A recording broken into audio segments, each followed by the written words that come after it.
안녕하세요. 올해 만나이 제도가 도입되면서 30대 초반이 된 여자입니다.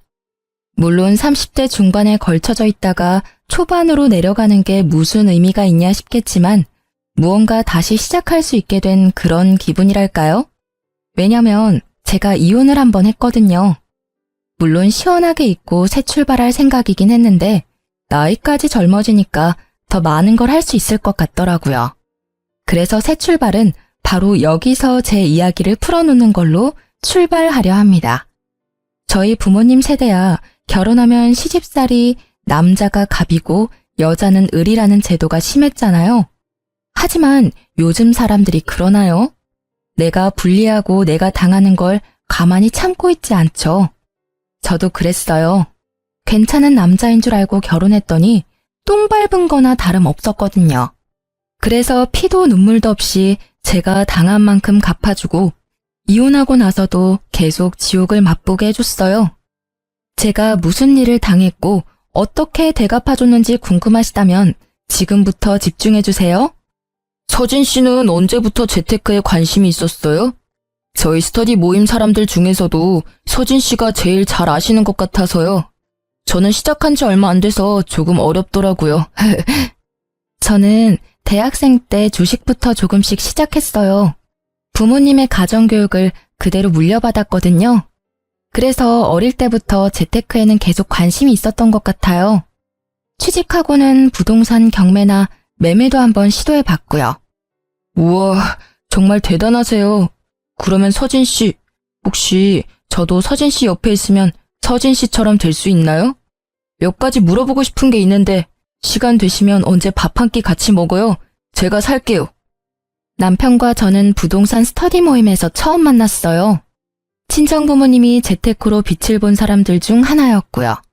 그 피를 물려받아서 그랬는지는 몰라도 저도 재테크에 관심이 워낙 많았죠. 보는 눈도 남달랐고요. 처음엔 그저 스터디 모임 동료라고만 생각했던 사람과 사적인 자리가 많아지고 둘만 보는 날이 많아지니까 저희는 자연스럽게 연인이 됐고 1년 만에 결혼 얘기까지 오가는 깊은 사이가 된 거예요. 남편은 재테크에 관심은 많은데 모르는 게 정말 많았어요. 모르는 것만 많으면 다행인데 그나마 연애 때는 제 말을 열심히 듣는 줄 알고 가르치면 잘 따라오겠거니 했거든요. 근데 결혼했더니 신혼 초부터 대형 사고를 친 게 아니겠어요? 왜 그런 사람들 있잖아요. 절대 재테크에 손대면 안 될 사람들이요. 그게 바로 남편이었죠. 남편이 귀가 이렇게 얇은지 연애 때는 몰랐는데 결혼하고 그게 보이기 시작하면서 자주 싸우기 시작했던 것 같아요. 당신 진짜 미친 거야? 누가 투자를 대출까지 받으면서 해? 투자의 기본도 몰라? 적어도 나한테 물어보기라도 했어야지. 왜 혼자 결단 내리고 멍청하게 일을 키워? 진짜 꿀 정보라고 알려주는데 당장 돈이 없는 걸 어떡해. 나도 돈 있으면 내 돈으로 했지. 당신한테 말하면 당신이 돈 줄 거야? 돈만 준다면야 당신한테 무조건 다 말하지. 그냥 당신은 아무것도 하지 마. 회사에서 주는 월급 70%라도 적금 넣어. 그거만 해. 당신은 투자에 소질이 없어. 재테크가 아무나 하면 되는 줄 알아? 너 지금 나 무시하냐? 그래, 네 똥 굵다. 투자 조금 실패했다고 사람 되게 꼽주네거. 내가 진짜 좋은 정보 알아와도 너한테만 절대 말 안 해줄 거야. 나중에 후회하지나 말라고. 이렇게 남편은 주변에서 그저 좋은 정보라고 알려주면 대출까지 받아서 투자하는 스타일이었어요. 이러니 저만 답답하고 속이 터지죠. 저놈은 지가 뭘 잘못했는지 아예 모르더라니까요. 아니, 사람이 투자했다가 돈을 날린 적이 한두 번이 아니면 정신 차리고 다른 방법을 찾아야 하잖아요. 근데 남편은 자기 자존심이 먼저고 자기가 무조건 틀리지 않았다며 우기기 선수였어요. 그래서 신혼 초부터 서로 목소리가 커질 수밖에 없었죠. 심지어 제 말을 듣지도 않았거든요. 무시하냐고? 무시할 만 하니까 무시하는 거야. 너 내 말만 들었어도 이렇게 망하진 않았다고. 근데 너야말로 매번 내 말 무시하고 다른 사람 말만 듣다가 이 꼴 난 거잖아. 너? 너 지금 나한테 너라고 그랬냐? 이게 진짜... 됐다. 내가 너랑 무슨 말을 더 해. 이제 그냥 각자 알아서 하자고. 너는 너대로, 나는 나대로. 누가 이기나 해보자. 그래. 남편은 절대 제 말을 들을 생각이 없어 보였습니다. 대체 저건 무슨 똥꼬집이죠? 저는 거의 10년을 재테크 공부를 했어서 제 명의 땅이랑 건물도 있고요. 주식도 꽤 많이 올랐거든요. 자기 옆에 있는 아내가 잘 되고 있으면 자기한테도 좋은 거잖아요. 그리고 제가 저만 잘 되자고 하는 것도 아니고 같이 잘 되자고 남편한테 알려주면 괜히 심술 부리면서 그건 절대 아니라고 오히려 지가 날 무시하면 무시했다니까요. 저도 남편 말에 더는 참지 못하고 네 말대로 각자 알아서 하자고 그랬네요. 그래봤자 지만 손해지. 안 그래요? 아니나 다를까 이틀 후에 시어머니가 집에 찾아오셨더라고요. 남편이 시어머니께 그대로 일러 바쳤나 보더군요. 너는 그런 황금 같은 정보가 있으면 네 남편이랑 상의도 해보고 네가 확신이 있었다면 남편한테 끝까지 밀어붙여서 같이 투자하게 해야지. 왜 치사하게 너 혼자 투자해서 너 혼자 득을 봐? 부부는 일심동체라는 말도 모르니? 너 혼자 다 헤쳐먹고 우리 아들한테 갑질하려고 이러는 거야? 시어머니는 퇴근하고 들어오는 저를 보자마자 삿대질에 눈에 쌍심지까지 켜고 절 아주 파렴치하고 나쁜 년으로 몰아붙였어요. 어머님 아들 머리가 돌대가리라서 아무리 제가 알려줘도 똥주시게만 반응하는데 그걸 제가 뭘 어떻게 하겠어요? 그건 제 잘못이 아니잖아요. 그것도 실력이에요, 어머님. 뭐야? 시어미 앞에서도 따박따박 말대꾸하는 거 보니까 너 우리 아들은 아주 개똥으로 보이겠다.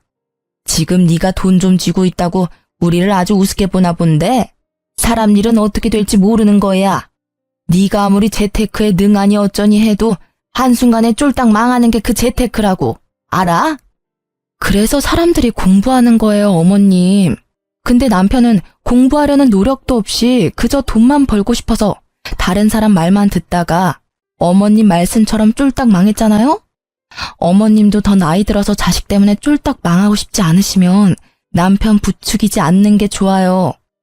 대체 제가 지금 뭘 하니? 너 정말 미친 거야? 시어머니는 제가 맞는 말만 하니까 받아칠 말씀이 없으셨는지 이제는 손찌검까지 하려고 했는데요. 남편은 정말 못난 놈처럼 시어머니 뒤에 숨어서 응원만 하고 있더라고요. 저는 시어머니가 날리는 손을 아주 손쉽게 맞고는 시어머니가 아닌 남편을 똑바로 쳐다봤어요. 너 이렇게라도 살고 싶으면 나한테 이러면 안 되지. 네 놈이 혼자 이런 집에서 소고기에 해산물에 맛있는 밥만 먹을 수 있을 것 같니? 지금 대출금 갚느라 빠듯할 텐데 이혼까지 하면 어떻게 살려고 이러는 거야? 이혼? 전현이 어디서 이혼을 들먹여? 시애미 앞에서 이혼? 어디 여자가 먼저 이혼을 입에 올려? 내가 오늘 네 그 못된 버릇을 단단히 고쳐주고 가마. 이리 와! 시어머니가 제게 손을 뻗으려고 하자 남편이 다급하게 시어머니를 말리더군요. 그만하라고. 이만큼 했으면 제가 알아들었을 거라고 하면서 시어머니를 서둘러 시댁으로 보내버렸죠. 당연한 결과였습니다. 지금 신혼집도 제 명의로 된 집 중 하나였고요. 결혼할 때도 결혼하고 나서도 남편이 쓴 돈은 제가 쓴 돈의 반의 반도 안 되는 금액이었거든요. 그러니 이혼하면 자기만 손해인 거예요. 다행히 이 정도로 말이 통했기 때문에 큰일은 없었네요. 이날 이후로 남편은 제게 콩고물이라도 받아먹고 싶은 건지 제 눈치를 엄청나게 보면서 집 청소도 하고 가끔 다리 마사지도 해주길래 모른 척 받기만 했죠. 그러다 몇 개월이 지나고 남편 생일 때였는데요. 저놈이 또 정신 못 차리고 헛소리를 하더라고요. 여보, 일주일 뒤에 내 생일이잖아. 나 생일 선물로 외제차 뽑아줘. 싫어. 외제차는 무슨 외제차야. 지금 있는 차나 잘 타고 다녀. 회사 사람들은 다 외제차 타고 출근하는데 나 혼자 국산차 타고 출근하니까 가오가 떨어지잖아. 당신은 남편이 국산차 타고 다니면 부끄럽지도 않아? 남편 기 한번 살려달라는 게 그렇게 어렵냐? 그렇게 외제차가 타고 싶으면 네가 열심히 돈 벌어서 네가 사던가. 내가 네 물주야? 당신은 나한테 돈 얘기 말고는 할 얘기가 없어. 말 나온 김에 당신 투자 어디 했는지 확인 좀 해야겠어. 남편은 제가 본인 투자 목록을 확인하는 걸 매우 싫어했어요. 가끔 남편이 귀찮게 굴 때면 파리 쫓듯이 쫓아내려고 일부러 투자 목록을 보여달라고 했습니다. 그러자 남편이 씩씩대면서 작은 방으로 가버리더군요. 근데 이놈이 또 지 엄마한테 일러 바쳤는지 시어머니한테서 전화가 왔는데요. 예, 곧 우리 아들 생일인데 선물은 뭐 해주기로 했니? 생각한 게 따로 있는 거야?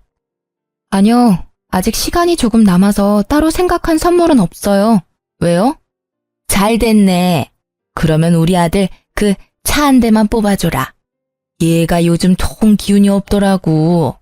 네가 생일 선물로 외제차 하나 뽑아주면 너도 주변에서 사모 소리 듣고 얼마나 좋니? 이런 게 상부상조 아니겠어?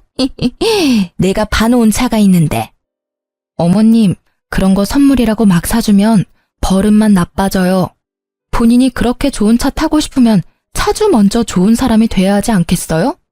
그리고 사람이 엉망인데 차만 좋으면 어디다 쓰겠어요. 그러면 오히려 사람들한테 욕먹는다고요. 오늘 말씀은 못 들은 걸로 할게요.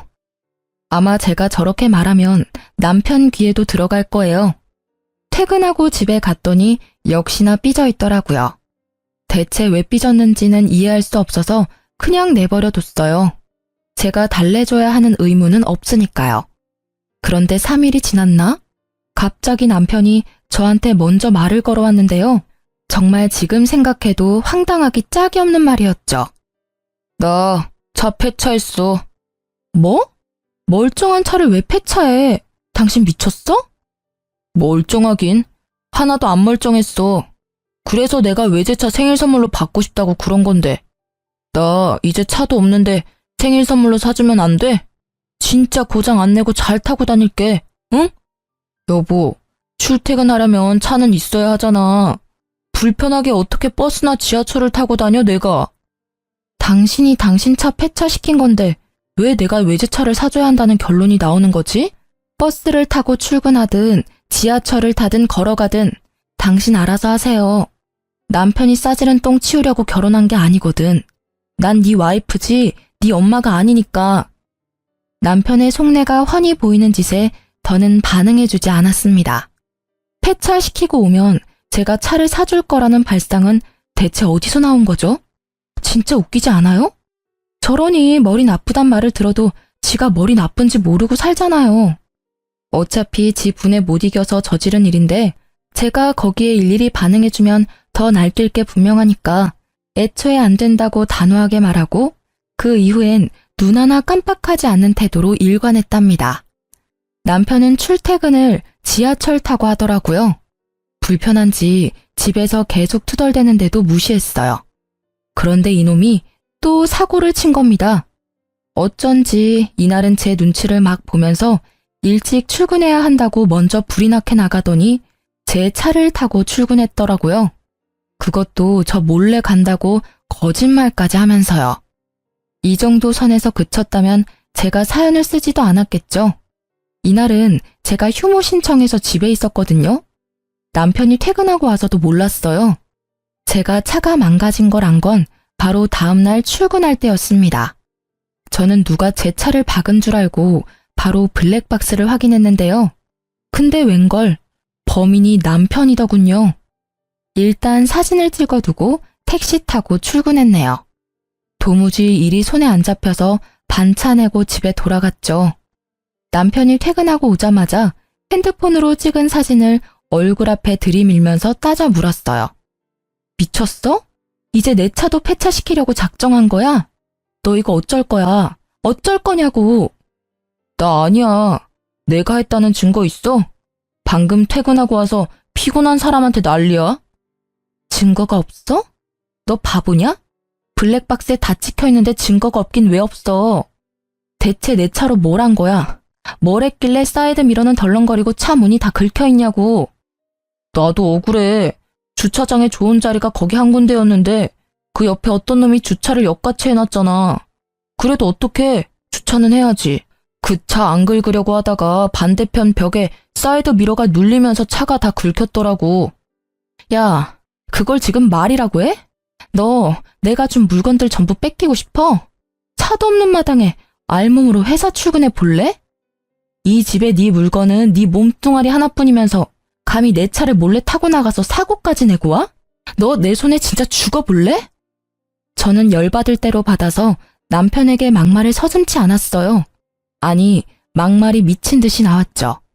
이 상황에서 저처럼 하지 않을 사람 있나요? 제가 악을 쓰면서 남편에게 대들자 남편은 지가 잘못해놓고 지가 목소리를 더 키우더라고요. 내가 배상해주면 될 거 아니야. 넌 무슨 애가 이렇게 정이 하나도 없냐? 야, 수리비 그깟 내줄게. 얼마면 되는데? 3만 원? 5만 원? 자자, 먹고 떨어져라. 남편은 5만 원까지 불러놓고 10,000원짜리 3장을 던져주고는 작은 방으로 들어가 버렸어요. 자기가 먼저 수리비 내준다고 했으니까 저는 바닥에 떨어진 돈은 줍지도 않고 다음날 바로 수리점에 갔습니다. 수리비 견적서까지 뽑아서 남편에게 가지고 갔죠. 남편이 하나 간과한 사실이 뭔 줄 아세요? 바로 제 차는 외제차라서 수리비가 어마어마하게 나온다는 거예요. 진짜 멍청이라니까요. 아직도 삐져서 작은 방에 숨어있는 남편을 불러냈고 견적서를 보여주었습니다. 수리비 준다며? 내놔. 견적서에 적힌 금액 보이지? 뭐 3만 원? 5만 원? 참나. 그 돈으론 내 차 바퀴에 공기도 못 넣어. 그니까 얼른 수리비 내놔. 300만 원? 무슨 수리비가 300만 원이 나와? 너 나한테 바가지 씌우는 거 아니냐? 있는 년들이 더한다더니 대출금도 같이 안 갚아주면서 그깟 사이드미러 하나 박살났다고 300만 원? 하하, 야, 지나가던 개도 웃겠다. 인터넷에 검색해서 뽑아왔냐? 사람을 속이려면 제대로 속여야지. 이렇게 허술하게 하면 어디 속는 척이라도 하겠냐? 너야말로 정신승리 그만하고 못 믿겠으면 같이 가. 수리점에 가서 물어보자고. 이 견적서가 가짜인지 진짜인지. 진짜인 거 확인하면 당신 300만 원 무조건 내놔. 알겠어? 남편은 제가 진짜로 견적서를 위조해서 가져왔다고 생각하는 건지 실실 웃으면서 따라 나오더군요. 택시 타고 수리점에 도착할 때까지 나불대더니 수리점에서 톡톡히 알려주자 남편 얼굴이 사색이 됐죠. 여보, 내가 미안해. 난 수리비가 이렇게까지 나올 줄 정말 몰랐어. 진짜야. 나 돈 없는 거 당신이 제일 잘 알잖아. 나한테 300만 원이 어딨다고 수리비를 진짜 받으려고 그래. 한 번만 용서해주라. 돈 말고 내가 다른 걸로 갚을게. 당신 말대로 대출금도 아직 남았단 말이야. 남편은 갑자기 제 앞에 무릎을 꿇더니 싹싹 빌면서 자기는 돈이 없다고 하는 거예요. 하지만 남편이 돈이 없는 것과 제 차를 망가뜨린 건 별개의 문제잖아요. 제가 남편이 저렇게 무릎 꿇고 빈다고 해도 받아주고 말고는 제 결정권이니까요. 수리비 300만 원 줄래? 나한테서 받은 물건 다 내놓을래? 수리비 300만 원 줄래? 너네 엄마 집으로 쫓겨날래? 수리비 300만 원 내놓을래? 아니면 이혼할래?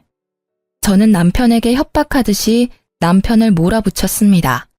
남편은 또 이혼이라는 말에 넙죽 엎드리면서 잘못했다고 수리비 300만 원 갚을 때니까 절대 이혼은 안 된다고 매달리고 난리가 났었죠. 남편 말대로 저도 이번 일은 절대 안 넘어가고 꾸역꾸역 수리비 300만 원을 다 받아냈네요. 당신 정말 독하다. 그래도 내가 당신 남편인데 어떻게 100원도 안 깎아주고 수리비 300만 원을 다 받아가? 당신 그렇게 돈에 집착하다가 돈 때문에 망하는 수가 있다고. 적어도 당신보단 평생 잘 먹고 잘 살 것 같은데? 내 걱정은 고마운데 당신 앞날부터 걱정하는 게 어때? 당신도 몇 년 지나면 어머님 노후 잘 지낼 수 있게 용돈도 챙겨드려야 하잖아. 안 그래? 남편은 제 말에 얼굴이 시뻘개졌지만 맞는 말만 하는 저에게 아무런 대꾸도 못하고 씩씩대면서 집 밖으로 나가버렸어요. 그러게 매번 이기지도 못할 싸움을 왜 걸어오는지 모르겠더라니까요. 가만히 있어도 반은 간다는 말도 있는데 저놈은 그걸 왜 모르는 건지. 그래도 매번 제가 이기는 싸움이라 그나마 버티고 살았는데요. 남편과 이혼하게 된 사건은 지금부터 시작하니까 자리 비우시면 안 돼요? 제가 어느 순간부터 집에 있는 물건들 위치를 자꾸 잊어버리는 거예요. 제가 물건을 여기저기 옮기는 성격은 아닌데 이상했죠. 근데 또 신기한 건 남편에게 이게 어딨냐 저게 어딨냐 하면 남편은 귀찮아 하면서도 한 번에 다 찾아줬어요. 당신 요즘 왜 그래? 내가 물건을 쓰고 나면 제자리에 두라고 몇 번을 얘기해. 돈 관련된 일 아니면 다 필요 없다 이거야? 이런 것도 하나 관리 못하면서 돈 관리는 어떻게 하는 건지 참. 당신 내 성격 몰라? 나랑 몇 달째 같이 살면서 내가 물건들 막 어지르는 거 봤어? 분명히 출근 전에는 화장대 위에 있었는데 혹시 당신 내 화장품 써? 나 피부 예민해서 화장품 아무거나 못 쓰잖아. 의심할 걸 의심해라. 매번 일이 안 풀리면 전부 내 탓이지. 맞아요. 사실 남편이 결혼하고 사고를 하도 많이 쳐서 제가 무슨 일만 있으면 남편 탓을 한 건 맞는데요. 이번엔 진짜 아니었거든요. 심지어 남편에게만 이런 말을 들은 것도 아니어서 더 혼란스러웠죠. 다른 날에는 시어머니께서 전화가 왔는데 다짜고짜 저에게 언성을 버럭하시는 게 아니겠어요. 너 왜 안 오니? 내가 지금 몇 시간째 기다리고 있는데 왜 아무 소식이 없어? 네? 그게 무슨 말씀이세요? 제가 어머님 댁에 간다고 했나요? 너희 김치 다 먹었다고 해서 내가 가져가라고 했잖아. 근데 왜 여지껏 안 와? 너 늙은 시엠이 훈련시키냐?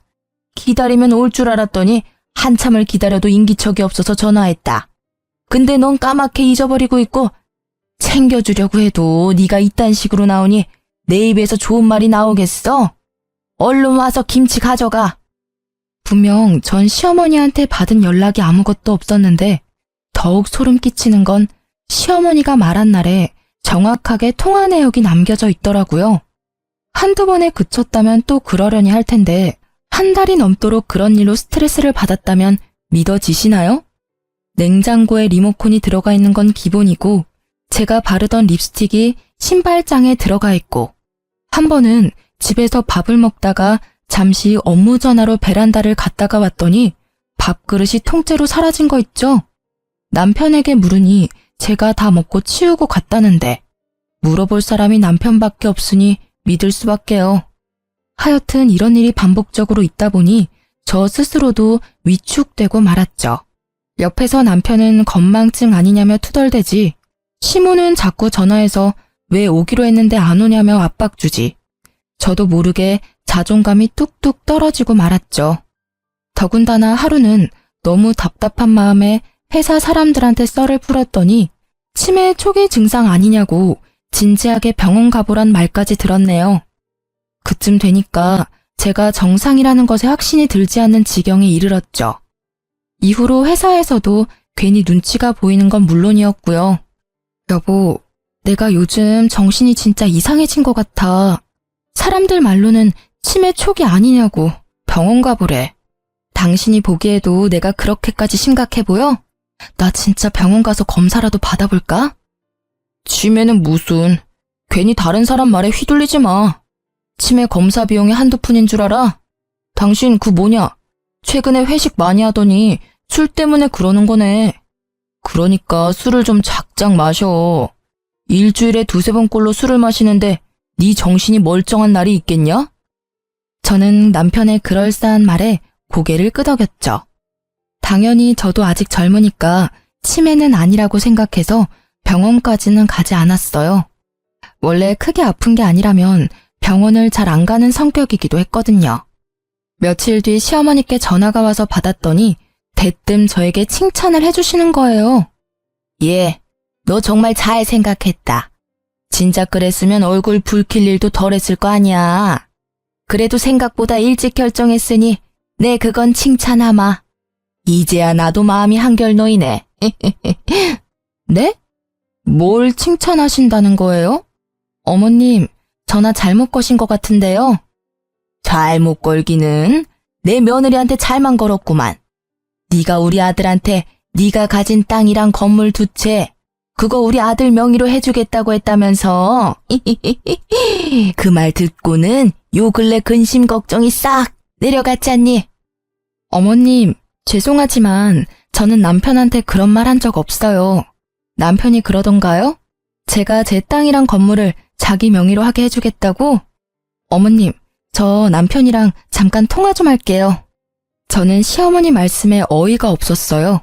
이 남자가 한동안 조용하더니 이렇게 사람 뒤통수를 치는구나 싶었죠. 전화를 끊으려는데 시어머니가 하는 말에 전화를 끊을 수 없었습니다. 증거가 있다고 했거든요. 요즘 네가 자주 깜빡깜빡하더니 그래서 기억을 못하나 보네. 젊은 애가. 네가 우리 아들이랑 구두로 약속까지 다 했잖아. 아들이 녹음했다고 들려주던데. 기억 안 나면 너도 아들한테 연락해서 네가 직접 녹음한 거 들어봐라. 들으면 기억이 돌아올 수도 있잖니? 시어머니는 저를 안타깝게 여기는 듯이 혀를 끌끌 차면서 전화를 먼저 끊었어요. 도대체 이게 어떻게 된 일인지, 세상이 저를 상대로 몰래 카메라라도 찍는 건가? 하는 생각도 들었습니다. 너무 혼란스러워서 머리까지 아플 지경이었죠. 저는 시어머니 말대로 남편에게 물어보기로 했어요. 남편에게 시어머니와 통화했던 말을 고스란히 전해주자 남편은 아주 당당하게 전부 사실이라고 하더군요. 정말로 저만 기억 못하는 그 약속이 사실이라며 아주 자신만만하게 얘기했다니까요. 당신 정말 하나도 기억 안 나? 역시 이럴까봐 녹음해놓길 잘했다니까. 아, 녹음본 들려주기 전에 말해두는데 이 녹음 당신도 합의한다고 해서 녹음한 거다. 그러니까 이걸로 이혼이니 뭐니 협박도 안 통한다는 소리야. 알았지? 저는 남편 말은 대충 귓등으로 듣고 얼른 녹음을 틀어달라고 했어요. 남편은 입가에 미소를 숨기지 못하고 녹음본을 들려줬는데요. 물구나무 서서 들어도 제 목소리임이 확실하더라고요. 제 표정이 어두운 걸 남편이 알아챘는지 갑자기 제 손을 붙잡고는 남편 표정도 점점 어두워지더군요. 그때 정말 심장이 내려앉는 줄 알았습니다. 저희가 아무리 싸우기를 많이 싸워도 부부잖아요. 남편 눈을 마주하니까 분명 무슨 일이 있다는 느낌이 강하게 들었죠. 불길한 징조 말이에요. 역시나 그 예상을 빗나가지 않았고 남편이 하는 말에 엄청난 충격을 받을 수밖에 없었습니다. 실은 당신한테 해줄 말이 있어. 당신이 힘들어할까봐 비밀로 하려고 했는데 더는 숨길 수가 없게 됐네. 당신 치매 초기 진단 받았어. 얼마 전에. 우리 같이 병원 가서 검사받고 온 것도 기억 안 나지? 안 날 거야. 당신 검사받고 병원을 나오자마자 전부 까맣게 잊어버렸으니까. 저는 남편 말에 믿을 수 없다는 표정을 짓자 남편이 병원 진단서를 보여줬어요. 진단서 이름에 적힌 제 이름과 주민등록번호까지 전부 제게 맞았죠. 말도 안 돼. 내가 치매 초기라고? 회사에서는 전혀 그런 기색이 없었는데 뭔가 잘못됐어. 나 다시 병원 가서 검사 받아볼래. 지금은 기억할 수 있으니까 지금 당장 다녀올게. 당신 이날도 그랬어. 검사 받으러 가는 그날도 전부 기억할 수 있다고, 괜찮다고 그랬다고. 여보, 인정해. 진단서까지 보여줬는데 왜 못 믿는 거야? 당신 정말 안 되겠다. 당신이 가지고 있는 주식도 나한테 넘겨. 당신 이 정신으로 투자금 관리 못해. 당신도 느끼잖아. 여러분, 정말 소름 돋지 않나요? 남편이 종일 저를 따라다니면서 제가 투자하고 있는 부동산에 주식까지 넘기라고 했습니다. 하지만 저는 수상해도 너무 수상하니까 소형 카메라를 사서 집안 이곳저곳을 설치하고 또 대학병원에 가서 진료도 보았습니다. 결과가 어땠냐고요? 당연히 정상이라고 나왔어요. 그럴 수밖에 없는 너무나도 당연한 결과였거든요. 그러면 남편이 준 진단서는 어떻게 된 건지 궁금하시죠? 저도 진단서 때문에 70%는 믿었는데요. 의사인 친구에게 보여주니 네, 한눈에 봐도 이건 조작된 진단서 같다고 하더라고요. 얼마나 든든했는지 몰라요. 남편은 제게 의사 친구가 있다는 걸 모르고 있었기에 이딴 허술한 진단서로 사기를 치려고 했던 거겠죠. 이제야 퍼즐이 딱딱 맞춰지더군요.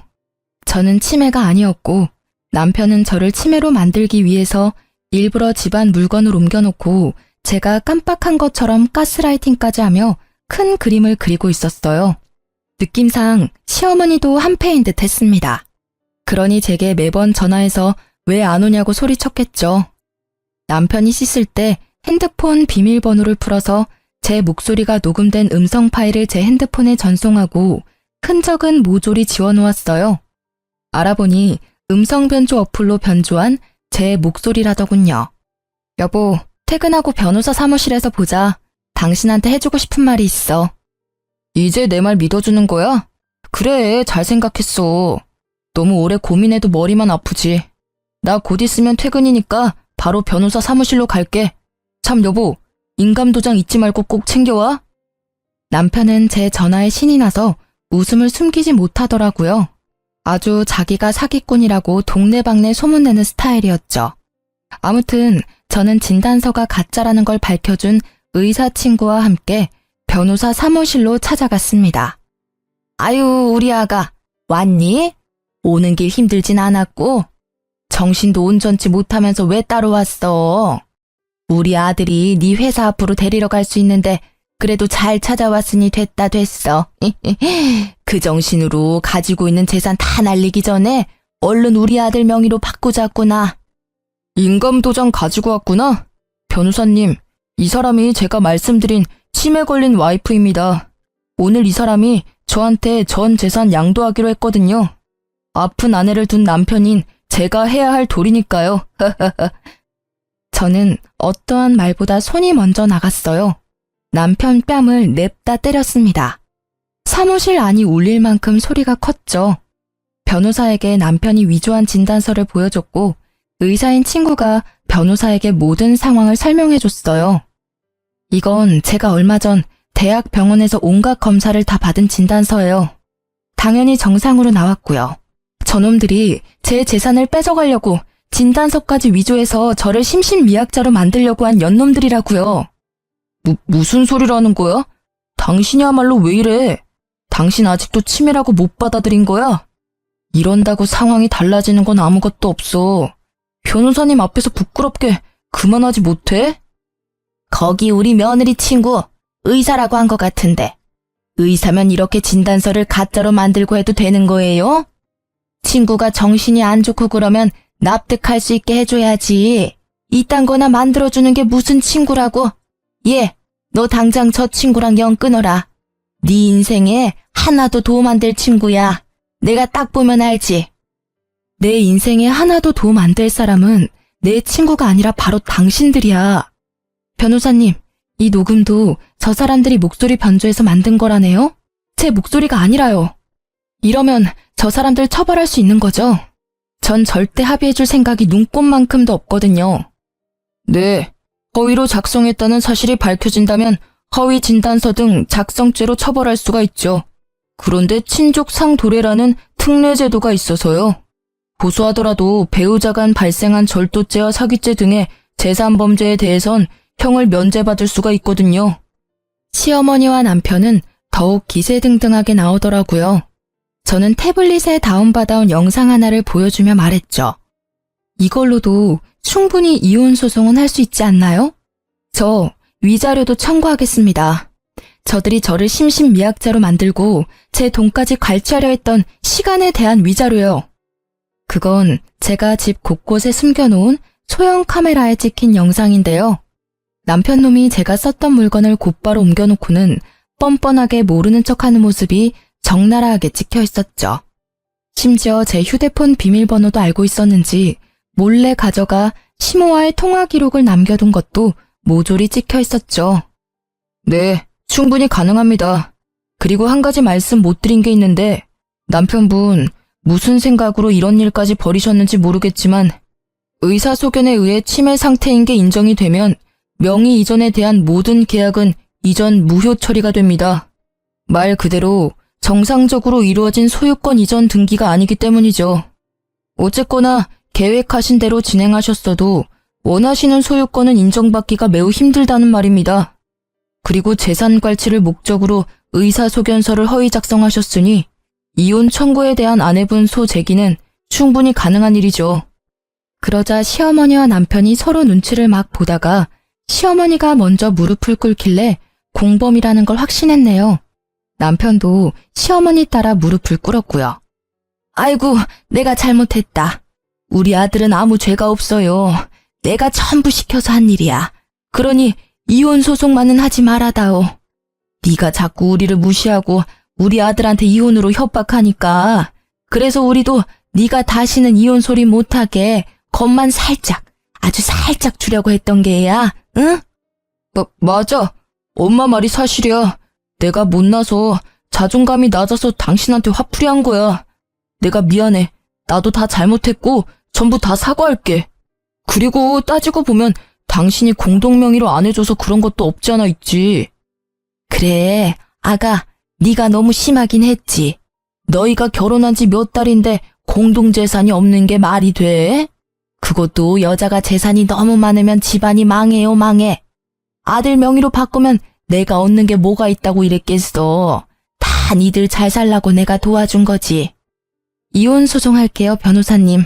지금 바로 할 수 있나요? 저들은 저에게 사과를 하고 싶은 건지 자기들이 억울하다고 변명을 하고 싶은 건지 모르겠더군요. 어이가 없어서 소송하겠다고 했더니 시어머니는 제 왼다리, 남편은 제 오른다리를 붙잡고 매달렸어요. 당신이 나랑 정말 못 살겠다면 이혼해줄게. 대신 소송 말고 합의로 해주면 안 될까? 나 정말 돈이 없어서 그래. 당신 알잖아. 당신한테 수리비 300만 원까지 갚고 땡전 한 푼 없는 거. 우리 엄마도 이렇게까지 하는데 이 정도는 해줄 수 있잖아. 마지막으로 부탁할게. 제가 소송 없이 협의 이혼을 했을까요? 네, 사실 남편과 시모가 감히 저를 치매로 몰아갔지만 그 함정에 제가 빠지지도 않았고 재산 피해액이 없으니 제가 원하는 대로 큰 처벌을 받게 할 수는 없더라고요. 그리고 남편이 제가 마음 바꾸고 소송 걸까봐 법원 출석에 적극적으로 임했고요.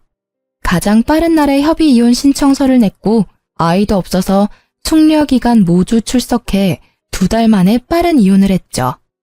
만약 소송을 진행했더라면 1년에 가까운 기간을 수고스러웠을 텐데 시간과 노력을 아꼈다는 점에서 협의 이혼이 나름 합리적인 선택이었죠.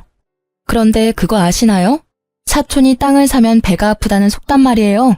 굳이 제가 복수를 하지 않아도 돈에 목마른 전 남편 놈이 저 때문에 개거품을 물더라고요. 결혼 생활할 때 재개발한다던 지역에 투자했던 게 이제야 빛을 발한 거예요. 생각지도 못한 돈에 로또 1등에 당첨된 기분이었죠. 이거 제가 전 남편에게도 알려줬던 정보였는데 바보 같은 놈이 제 말은 안 듣고 거긴 망할 거라며 투자하지 않았던 지역이었죠.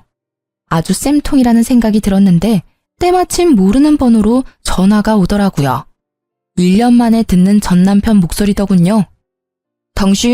당신이 예전에 알려줬던 재개발 지역, 거기 당신은 투자했었지?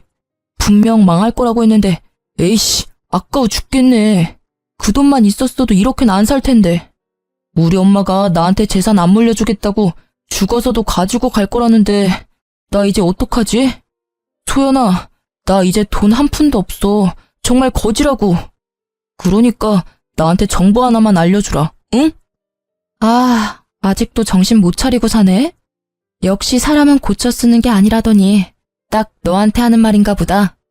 내 말은 귓등으로도 안 듣는 사람한텐 정보 알려주고 싶지 않아. 바쁜 사람 붙잡지 말고 끊어. 소연아, 한 번만, 딱 한 번만 살려주라, 어? 네가 알려준 정보로 투자했다가 대박나면 내가 몇 배로 돌려줄게. 2배, 아니 5배로 돌려줄게. 그러니까 돈도 좀 빌려주면 고맙겠는데. 오갈 데 없는 사람 불쌍해서라도 한 번만 살려주라. 너 아니면 길바닥에서 자야 하는데 너도 내가 그러길 원하는 건 아니잖아. 한심하다, 한심해. 그러게, 있을 때 잘했어야지. 지나간 버스가 다시 돌아오는 줄 알아? 오케이, 노숙자한테 봉사하는 셈 치고 인심 한번 쓸게. 문자로 보내줄 테니까 거기 투자해봐. 정말?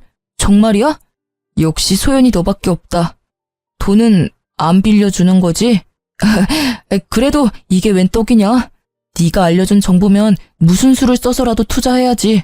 고맙다. 정말 고마워. 전 남편은 대출받았는지 사채를 썼는지는 몰라도 며칠 후에 제가 알려준 곳에 투자했다고 하더라고요. 저한테도 했냐고 확인하길래 했다고 뻥쳤죠. 제가 거기 투자를 왜 합니까? 곧 망할 주식인데. 아니나 다를까 몇 개월 후에 이상한 번호로 전화가 오길래 받았는데요. 전 남편이 또 흥분한 목소리로 욕까지 하면서 왜 이거 주가가 점점 떨어지는 건데? 너 나한테 개 주식 알려준 거 아니야? 엿 먹어보라고, 나 죽으라고. 이거 오르는 거 확실해? 아니면 나 진짜 죽는다고, 박소연. 아, 귀 아파. 네가 공부를 똑바로 안 해서 작은 변동에도 심장이 철렁하는 거지. 원래 주식은 내려갔다가 확 오르는 게 주식이야. 그거 잠깐 못 참으면서 무슨 떼돈을 벌겠다고. 하기 싫으면 때려쳐. 나도 너한테 알려주고 아까워서 후회했으니까 빼고 싶으면 빼라고. 제가 세게 나가니까 전 남편은 금세 꼬리를 내리면서 그렇냐고 저만 믿겠다고 하면서 전화를 끊더군요. 정말 멍청하죠? 복수할 상대가 이렇게 멍청하면 복수할 맛은 좀 덜한데. 재미는 아주 만족스러웠어요. 결국 얼마 못 가서 그 종목은 연이은 하한가로 거래 정지가 되어버렸죠. 주식한다는 애가 뉴스도 안 보고 제 거짓 정보만 철석같이 믿은 잘못이죠. 전 남편에게 미친 듯이 전화가 왔었지만 제가 그걸 받겠나요? 이상한 번호나 모르는 번호로 오면 절대 안 받고 전부 차단했네요. 저는 악마에게 뺏길 뻔한 제 재산을 지켰고 점점 불어나는 재산으로 뷰가 좋은 집을 하나 매매했습니다. 그리고 그 집에는 부모님을 이사해드렸어요. 또 제가 가진 건물 2채는 부모님이 관리 중이고요. 안 그래도 얼마 전에 아빠가 놀러 가셨다가 빗길에 미끄러져서 허리를 삐끗하셨다는 거예요. 네 아빠는 아직도 자기가 20대인 줄 아나 봐. 원래도 허리 안 좋은 양반이 왜 저리 날뛰나 몰라? 네 엄마가 요리를 못해서 병원밥 먹으려고 그러는 거지. 네 엄마는 자기 요리가 세상에서 제일 맛있는 줄 알아요. 여보, 거기는 치료받는 곳인데 그렇게 누르면, 아이고, 내 허리. 아빠가 워낙 장난기가 많으셔서 엄마한테 매번 혼나시거든요. 알면서 꼭 저러신다니까요. 그래도 꾸준히 치료받아서 지금은 많이 호전됐다고 들었어요. 아마 이번 주 내로 퇴원하신다고 하니까 아빠 퇴원하는 날에 가서 부모님이랑 맛있는 거 먹고 오랜만에 가족끼리 시간 좀 보내려고 합니다. 참, 제 입으로 이런 말은 조금 부끄럽긴 한데 부모님은 제 덕분에 노후가 즐겁다면서 특히 아빠가 모임을 나가면 제 자랑을 끊임없이 한다고 들었어요. 엄마도 그 얘기를 해주는데 웃음이 끊이질 않더라고요. 부모님이 웃으시는 모습 보려고 자식인 저는 더더욱 돈을 열심히 벌고 모아야겠다는 생각이 들었네요. 저는 여전히 회사를 다니고 있고요. 달라진 점이 있다면 최근에 봉사와 기부를 열심히 하고 있어요. 어려운 이웃들을 돕고 사는 게 보람도 있고 기분도 좋길래 여러 가지 하고 있습니다. 아마 앞으로도 재테크 공부를 꾸준히 해서 그 돈으로 불우한 사람들에게 도움 주는 멋진 사람이 되고 싶어요. 다들 제 이야기 끝까지 들어주셔서 감사합니다. 복 받으실 거예요.